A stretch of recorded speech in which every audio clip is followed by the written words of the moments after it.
How's it going, guys? So basically what I like to do after I post a video how I made a knife, I'd like to go maybe about a week or so and see what kind of comments, questions I get, and then maybe try to answer those in a video. So basically this knife, it was requested by probably way back by a lot of YouTubers, and they wanted me to make this knife, and it's not my design, so I just want to get that straight. It's not my design. That's why this knife is not going to be mass produced. I'm not going to make another one like this. So this knife is for my one of the family members. It's going to stay in the family. So this knife is Gil Huben Knife, and Gil Huben, he made a lot of knives for different movies like Rambo and Expendables, and this is what it is. It's from Expendables movie.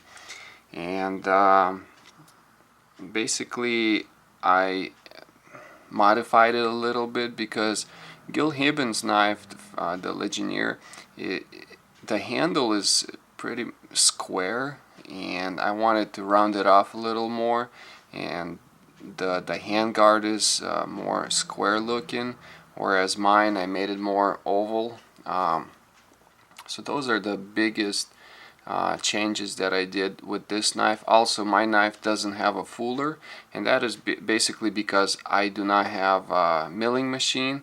So if I don't have a tool or a machine to do something, then I'm not gonna make that design in that knife. Simple as that. So I'll go over some questions that you guys had and hopefully answer those in this video.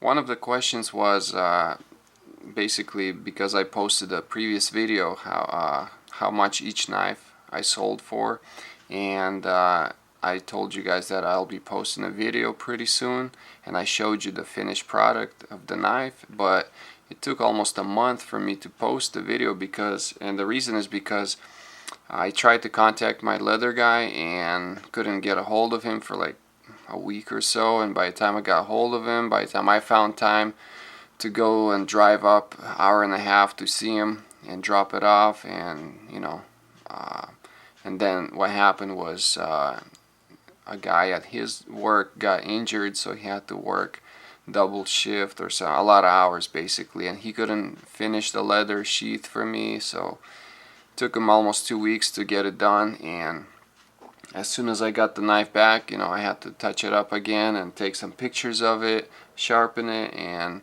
that is why it took me almost a month to release the video, but now it's here and you guys have seen it.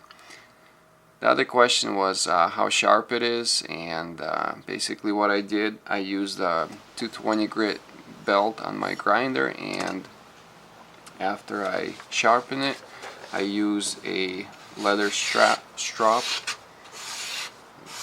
and I go over to get rid of all the burrs, and there you go. This is how sharp it is. Cuts through paper. This is a big knife, so it's not your kitchen style knife where it'll basically slide through paper and slice it up, but it still cuts pretty good, so I'm happy with it.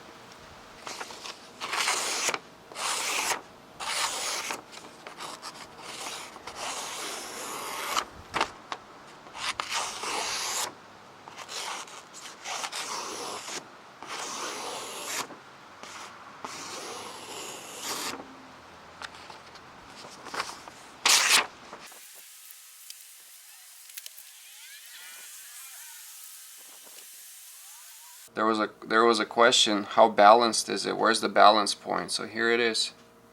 Here's the balance point. So it's almost right at the handguard, right here. Oh, I have to put it really close to the handguard. There you go. Got it on my pinky. So I wasn't aiming for a balance on this knife because it's a long blade and the handle part is really heavy, but guess what? Miracles do happen, and it balances perfect. So there you go, guys.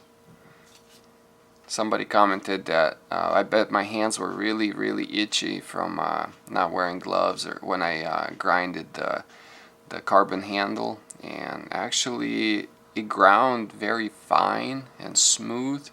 It almost felt like flour, the one you bake with, and didn't feel itchy at all. Why did I use blue masking tape on my fingers when I was hand sanding? Well, I believe I made 15 or 16 knives out of the CPM 154, the stainless steel, and I wanted to heat treat all of them at once. This way I could save money, and I was hand sanding for days trying to hand sand all of those to 600 grit, so basically from 220 grit all the way to 600 grit before I shipped them out to heat treat. And basically I wore out all my fingerprints, and I couldn't even open my phone with the fingerprint app or whatever, that touch fingerprint touch, to open the phone. And I just started using the masking tape, and because my fingers hurt from sanding so much. So that is the reason why I put the blue masking tape. One of the viewers commented that because the handle is square, it doesn't feel comfortable. Gil Huben's knife is a lot more square than this, but it's still rounded. If you look at it, I don't know if you can see, but it's rounded. It feels pretty good in the hand. It feels comfortable. So I'm happy with it. The knife is beautiful. What is your favorite and least favorite part of the process, both creating the knife as well as the video? So the favorite part, it's new. It's something new. It's something that I haven't done. So it basically, I get bored when I make the same knife over and over again, and that's something I have to battle with. So when I duplicate my Serega knife or Vipera Invader knife, they don't challenge me anymore because I've made them. So it's almost like I have to shut off my brain and just do it mechanically or automatically, because I don't know, they don't challenge me anymore. I've done it. Whereas this knife, I've never done this size of a knife. I've never done this kind of long grind, convex grind, you know.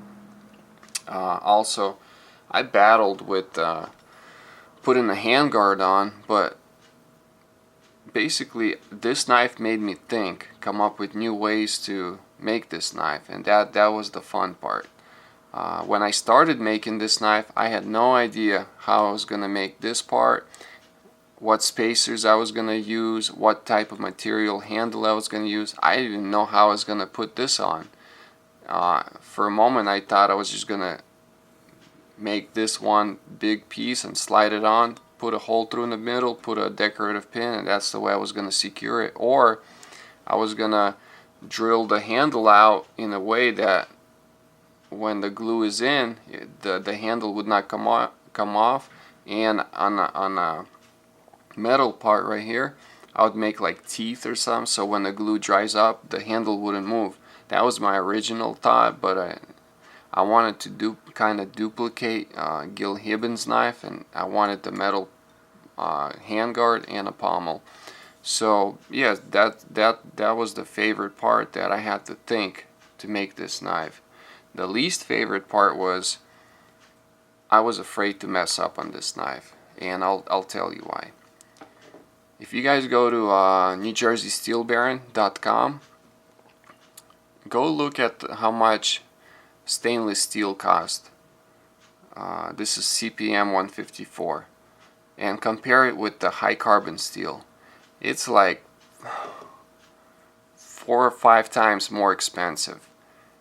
So I was afraid to mess up when I was grinding this. That's why I took it slow. I messed up 3 times. I messed up 3 times making a handguard. This is the first time, and I think when I drilled it, you know, I measured the width of the knife, and I chose the drill bit, appropriate drill bit. But what happened was when you start drilling, the drill bit wonders, and it makes a bigger hole, and by the time you come out, that's your actual size that the drill bit is. So when I drilled this one out, the first one, I measured the distance, the width of the hole with the calipers, and it was too big. So that one's out the window. So I went with a smaller drill bit. Got it perfect. Started filing, hand filing. And I was rushing, and one of the sides was bigger. So when I put it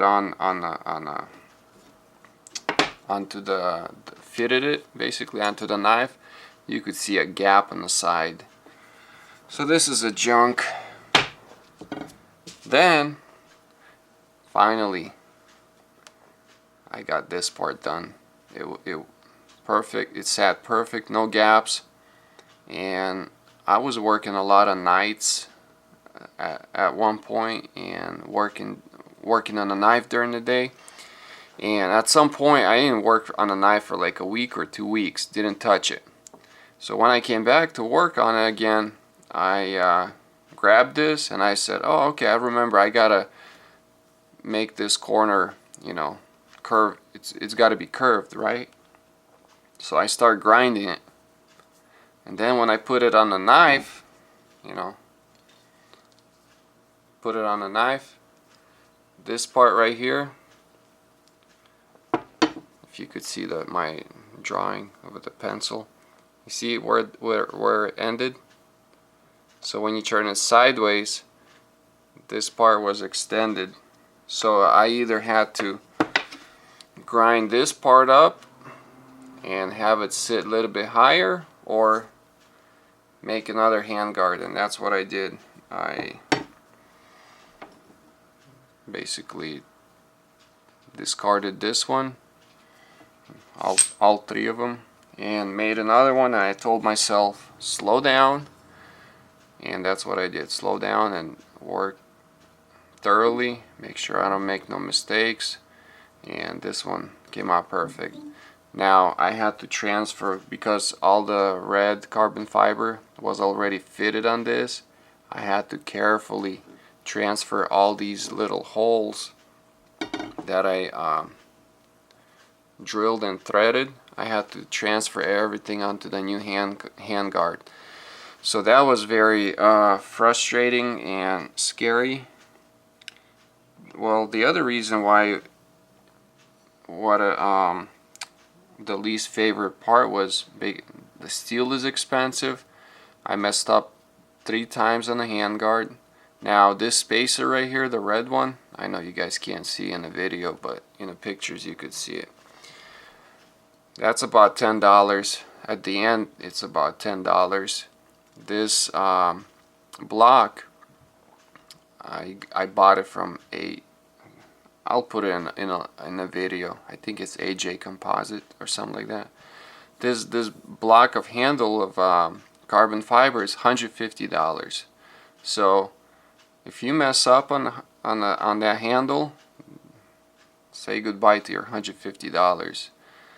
So when you put all the money together, it's a lot of money to mess up on. So that was the most frustrating or part that I didn't like about making this knife, but like I said, it came out to my liking. So a lot of you guys like this knife, so I'm happy to hear your responses. So that was pretty much what I liked or disliked about this knife. The other thing that I didn't like about making this knife, or it's editing the video. I'm slow at it, I guess, or I don't know, but it takes me about 2 hours to 3 hours to edit a 10-minute video, and my wrist hurts a lot. So those of you that work in the office, I don't know how you guys do it, but that's my least favorite part about making a knife. Jack of Ages commented that this is the bottom part, this is the bottom part, and this is the top part of the carbon fiber, and I should have used this part right here, and this part, the wavy part, should have been up top. I understand that, but I like the design or the way it shows on the handle when it's facing this way instead of this way.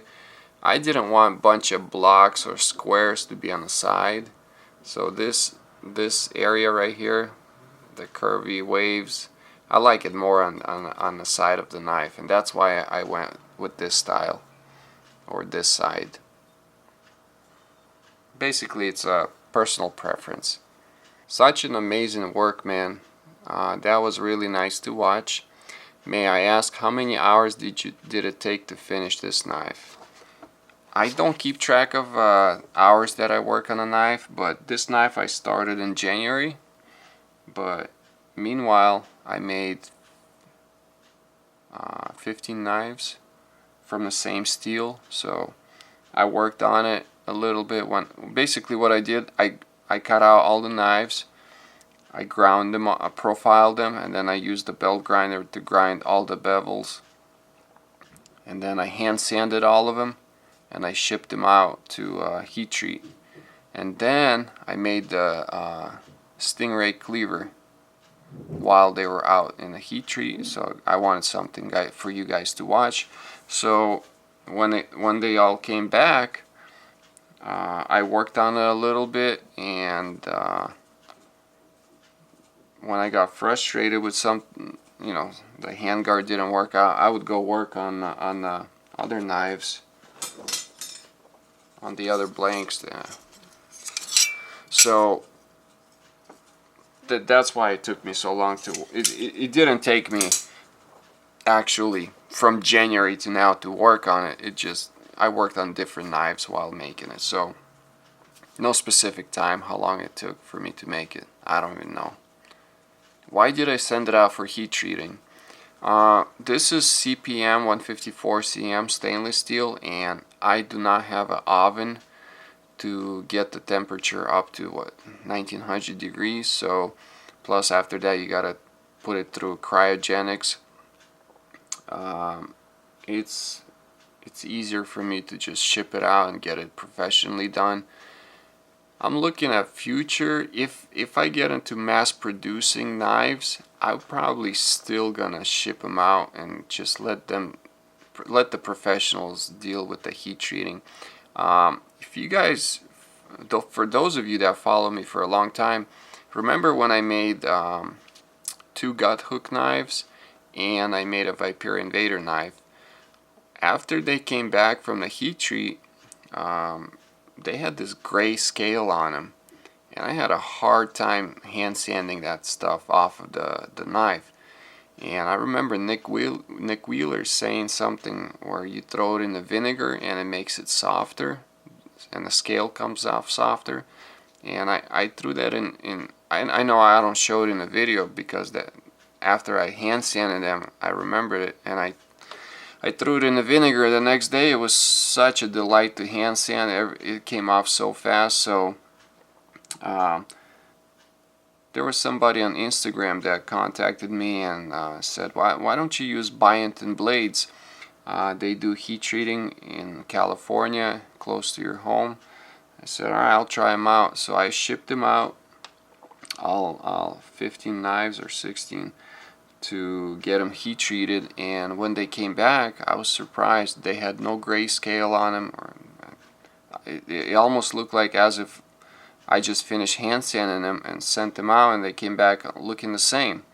So I was surprised. And when I talked to one of the people that worked there, and they said they have very professional ovens where they are vacuum sealed, so no air gets in, and they basically do very high-end heat treating for spacecraft or spaceships and stuff like that. So those guys are pretty fancy, and I am thrilled and happy the way all these blades came back. I mean, they're nice and clean. They don't have that grayscale. So if you guys are on the Pacific side, I would highly recommend those guys. And if you guys are on the East Coast, then use Peter's heat treating. I I missed your videos and music. I stated this in other videos, but I'm not gonna put any more music in my videos. One reason is because I am sick and tired of copyright issues that I'm going through to this day, and I'm done with it. I don't want to do any of those. I don't want to deal with them. So when you guys get a chance, come home. I know you guys can't watch you can't watch a video and play music at the same time on your phones, but come home, turn on your favorite music on the computer, and turn on my video and combine those two. I'm sure you're gonna have a blast. Why were there no sparks when I was cutting steel with the grinder? This is stainless steel. That's why you didn't see no sparks. And as I mentioned before, I will not be posting the sketch of this knife because this is not my design, and this is Gil Huben's design. So this is one of a kind. I'm not gonna mass produce this knife, and it's gonna stay in the family. It's not for sale, so those of you that want to make this kind of knife, go find a picture of that knife, zoom in or whatever, make it as big as you want, place your piece of paper on the computer screen and trace it. That's how you get your sketch. Simple as that. Blade is not hand forged. As a custom knife, it's worthless. As a decoration, it might be worth a few bucks. I watched a video of an old blacksmith make a knife from a forge to complete project in hours. You rank amateur compared to him. You need a lot of improvements to step up your game. Your viewers who comment aren't doing any favors. You are also anal retentive. Well, I live in apartments, so I can't forge. I don't want to make my neighbors mad. Also, you can't forge stainless steel.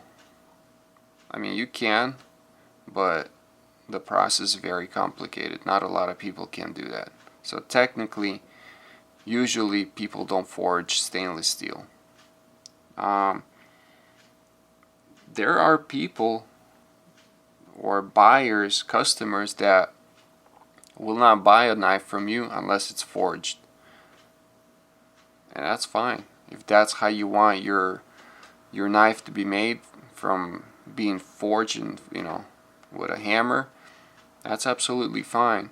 Now, there are guys that don't want their knives to be forged. They're happy with the knife being made the way I make. That's fine. There are knives that are made by machine. So those are the three categories that customers exist. And if you're not happy with your knife being machined or handmade from by using a stock removal method, that's absolutely fine. You're paying for the guy extra time to hand forge it. So, but just because I didn't hand forge, that doesn't mean that this knife is worthless. That's just basically your belief or understanding how the knife was made or should be made based on a video that you watched of somebody else make a knife. Yeah, that guy may be faster, better than I am, but I never said I was a pro. I'm still learning.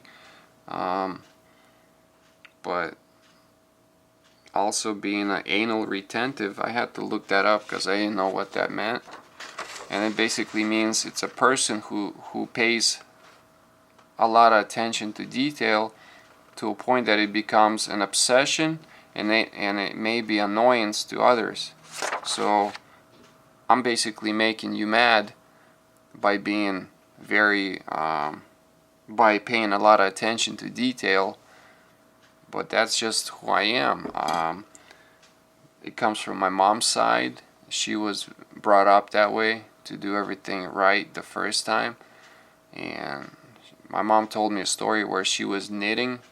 They have these spokes and they have yarn, and they knit, and they make sweaters, whatever. And she got halfway done with the sweater or whatever she was knitting, and she missed one of the threads, or something wasn't lining up, and her mom made her undo, I don't know, a big row of knitting, take it all apart and fix that part and continue. And she was crying because she didn't want to do it, but her mom made her do it. And that's the way I was brought up when I was a little kid. My mom always said, do it once, but do it right. And when I tried to cheat and I hand sand, and you don't get rid of that little scratch, and you go to the next grit up, guess what? That scratch that you didn't hand sand out, it's still there. Now you gotta use a lot more time to get rid of it with a higher grit. So do it once, but do it right. And I try to teach my kids to be that way, the way I am, so everything they would do would look professional. So if that makes you mad, don't watch my videos. Watch somebody else who is sloppy. Pretty much it. I don't know what else to tell you. Well, hopefully you enjoyed watching all my videos that I put out for you guys, and I do not claim to be a professional, but if you see something where I can improve, let me know. Leave it in the comments. So I'm still learning. I still look up to a lot of knife makers, the professional knife makers, so I want to step up my game and be, or at least reach the level that they're at.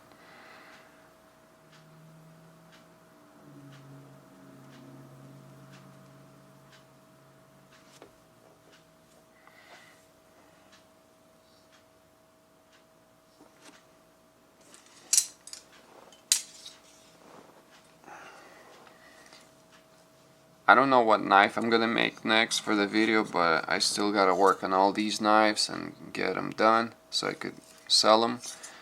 So whatever knife comes in next in the video, that's what's gonna be. So meanwhile, practice making your knives, increase your skills, and I will see you with a different video. Pretty good fit. Take care, guys. Bye.